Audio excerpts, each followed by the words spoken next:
नमस्ते। आज हम बनाने वाले हैं दिवाली स्पेशल एक और मिठाई की रेसिपी जो कि बहुत ही आसानी से आप घर पे रेडी कर सकते हो, बेसन लड्डू। कई बार बेसन के लड्डू जब हम बनाते हैं तो वो गले में चिपकते हैं या फिर वो दानेदार नहीं बनते। इस वीडियो में आपकी ये सारी प्रॉब्लम्स खत्म हो जाएंगी। बहुत ही आसानी से ये परफेक्ट लड्डू आप अपने घर पे बना पाओगे और सभी को इम्प्रेस कर पाओगे। तो रेसिपी को शुरू करते हैं। तो सबसे पहले मैंने यहाँ पे लिए हैं काजू।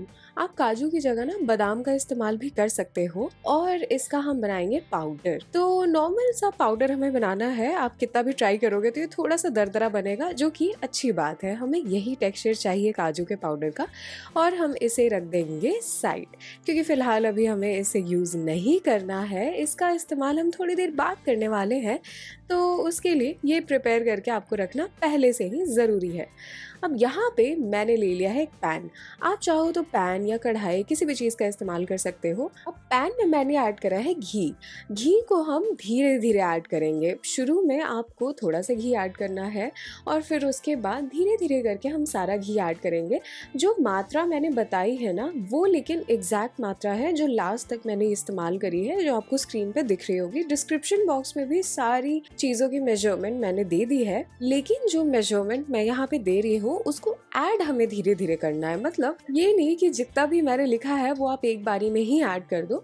आपको पहले थोड़ा सा घी ऐड करना है, जैसे कि मैंने यहाँ पे करा था। फिर इसमें आप बेसन को ऐड कर दोगे। बेसन की मात्रा बिल्कुल परफेक्ट है, इसे हम कम ज़्यादा नहीं करते। तो यहाँ पे जब मैंने ऐड करा था ना थोड़ा सा घी और उसमें बेसन, तो थोड़ी देर मैं इसे इसी तरीके से भूनती हूँ। और इस वक्त ना आँच को मैंने बिल्कुल धीमा रखा है, इसलिए क्योंकि मैं बड़े बर्नर पे इसे बना रही हूँ। अगर आप छोटे पे बनाओगे तो आप मध्यम आँच पे रख सकते हो। बिल्कुल इसी आँच पे मैं इसे भूनते जाऊँगी। थोड़ी देर भूनने के बाद मुझे दिख रहा था, ऑब्वियसली आपको भी दिख रहा होगा, कि ये काफ़ी ड्राई है मिक्सचर, तो मैंने इसमें घी ऐड करा। घी को आप टेबल स्पून से ऐड करते जाओगे, जो नॉर्मल खाने वाला चम्मच होता है उससे। और फिर आप देखोगे तुरंत ना कि ये मिक्सचर कुछ इस तरीके का हो गया है, सिर्फ एक चम्मच घी और ऐड करने की वजह से। तो इसी टेक्सचर पे हम इसे इसी तरीके से भूनते जाएंगे। बेसन को अच्छे से भूनना बहुत ज़्यादा ज़रूरी है। कई बार ऐसा होता है कि लड्डू हमारे गले में चिपकते हैं। इसका कारण यही होता है कि बेसन अच्छे से भुना नहीं है। तो ये बहुत इंपॉर्टेंट है कि आप बेसन को अच्छे तरीके से भूनो। थोड़ी देर भूनते भूनते ही आपको दिखेगा ना कि ये मिक्सचर और भी ज़्यादा लिक्विडिश हो रहा है। बिल्कुल हमें इसी तरीके का चाहिए अभी ये मिक्सचर। अब यहाँ पे ना जब ये काफ़ी लिक्विडिश हो चुका है, आपको दिख ही रहा होगा, तो मैंने इसमें पानी का छींटा मारा है। बहुत कम पानी है ये, बस पानी का आपको छींटा मारना है इसमें। आपको बहुत ज़्यादा 1 चम्मच 2 चम्मच पानी ऐड करने की ज़रूरत नहीं है। बस हल्का सा आप पानी स्प्रिंकल कर दोगे और बस ये अच्छे से दानेदार होते हुए आपको नज़र आने लगेगा और कुछ इस टेक्सचर का हो जाएगा। बिल्कुल इसी टेक्सचर का हमें चाहिए ये मिक्सचर। अब हम इसे चूल्हे से कर लेंगे साइड। तो मैंने यहाँ पे नॉर्मली इसे किचन प्लेटफॉर्म पे रख दिया है और मैं इसे थोड़ी देर के लिए ना इसी तरीके से चला रही हूँ, क्योंकि जिस भी बर्तन में आप इसे भूनते हो वो काफ़ी गर्म हो जाता है और अगर आप इस मिक्सचर को ऐसे ही छोड़ोगे ना तो एक साइड से ये जल जाएगा। तो मैं इसे चलाते चलाते ही एक परात में निकाल लेती हूँ और यहाँ पे आप इसे देख सकते हो कि कितना लिक्विडिश है फिलहाल के लिए। बिल्कुल ऐसा ही टेक्सचर हमें चाहिए। इस मिक्सचर को हम थोड़ी देर ठंडा होने देते हैं परात में फैलाकर। और यहाँ पे बिल्कुल धीमी आंच पे ही मैंने पैन में रोस्ट कर लिया था मगज़ के बीज को। आप जब बाहर में लड्डू खाते हो तो आपने देखा होगा उसमें मगज़ के बीज होते हैं, तो मैं वही इस्तेमाल कर रही हूँ यहाँ पे। अगर आपके पास ना हो तो आप इसे स्किप कर सकते हो। इसे सिर्फ इतना ही भूनना है आपको कि इसमें से चटकने की आवाज़ आने लगे, तो आप समझ जाओ ये अच्छे से भुन चुका है। तो हम इसे बाहर निकाल के रख देंगे साइड। यहाँ पे आप देख सकते हो बहुत थोड़ा सा घी बच गया था, इसकी ज़रूरत नहीं पड़ी लड्डुओं में। तो इसी तरीके से आपको थोड़ा थोड़ा घी ऐड करके ही बनाना है, जैसे मैंने आपको बताया था। अब यहाँ पे ना मैंने थोड़ा सा जायफल का पाउडर लिया है, इससे बहुत अच्छा टेस्ट आता है लड्डुओं में, तो वो मैंने ऐड कर दिया है इस मिक्सचर में। और फिर मैंने इसमें इलायची का पाउडर ऐड कर दिया है। अब इन दोनों चीज़ों को डालकर आपको इस मिक्सचर को अच्छे तरीके से मिलाना है। कि अभी भी थोड़ा थोड़ा गर्म था, इसलिए मैं इसे स्पैचुला से ही मिला रही हूँ।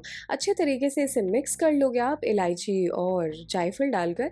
और फिर मैंने इसमें जब ये पूरी तरीके से ठंडा हो जाए तब बूरा ऐड करा है।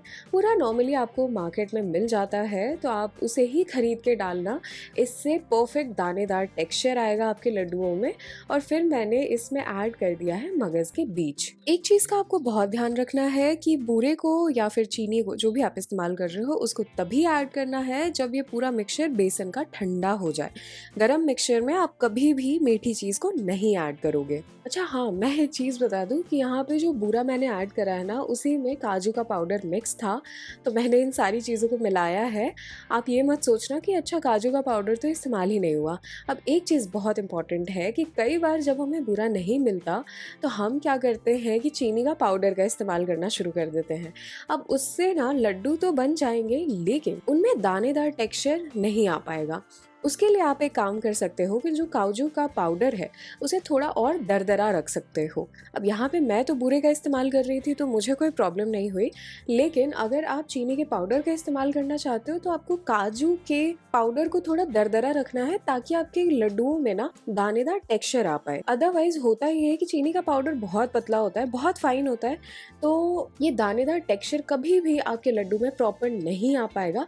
बेस्ट तो यही होता है कि आप बूरे का इस्तेमाल करो, जो कि बहुत आसानी से आपको मार्केट में आजकल मिल ही जाता है। बिल्कुल परफेक्ट लड्डू इसी तरीके से आप भी अपने घर पर रेडी कर लो। मैं सच बताऊं तो ये रेसिपी बिल्कुल खत्म हो चुकी है, तो जाओ बनाओ और मुझे बताओ कि ये रेसिपी आपको कैसी लगी। अगर आपके पास कोई भी सवाल है, कोई सजेशन है, तो आप मुझे कमेंट सेक्शन में लिख कर पूछ सकते हो या फिर बता सकते हो। आई होप आपको ये रेसिपी पसंद आई हो। अगर आई हो तो लाइक का बटन जरूर दबा देना, मेरी थोड़ी सी हेल्प हो जाएगी। और ऐसी वीडियोस, ऐसी रेसिपीज के साथ तो मुझे हर हफ्ते आना है, तो मेरे चैनल को भी सब्सक्राइब कर लेना। तब तक के लिए बाय बाय।